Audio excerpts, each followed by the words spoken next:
Hi friends అందరికీ. అయితే నేను బీట్రూట్ని క్యారెట్ తిందామని ఫ్రిడ్జ్ డోర్ తీసి అవి కవర్ తీసి చూసేసరికి అందులో బీట్రూట్కి క్యారెట్కి మొలకలు వచ్చాయి. అయితే వాటిని తీసుకొని రూట్ మధ్యలో కట్ చేసి ఒక కుండీ తీసుకున్నాం. అందులో మట్టి మెత్తగా చేసుకొని చూద్దాం అవి మొలకొస్తాయో రావో. ఎండలు బాగా కొడుతున్నాయి, వాటిని కాపాడాలి మంచిగా. అంటే అది మొత్తం మునిగేదాకా పెట్టలేదా, పైన మాత్రమే పెట్టిన.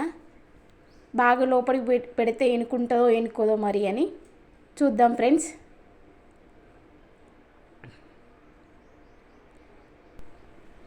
ఎలా అయినా జాగ్రత్తగా కాపాడాలి.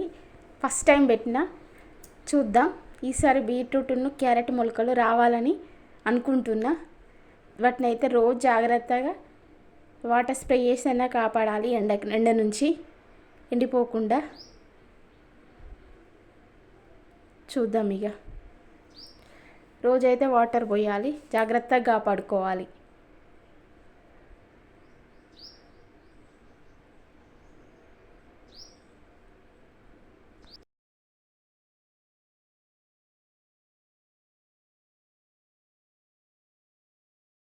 ఎలా అయినా బీట్రూట్ను క్యారెట్ మొలకలు పెంచాలి. చూడాలి అవి ఎలా వస్తాయో చూద్దాం ఫ్రెండ్స్. రోహిణి కార్తీ అయిపోయింది కదా, ఇది మృగశిల కదా, వర్షాలు పడితే ఎన్నుకుంటాయని నమ్మకం కొద్ది అయితే పెట్టిన. చూద్దాం ఎన్నుకుంటాయని అనుకుంటున్నా. బాయ్.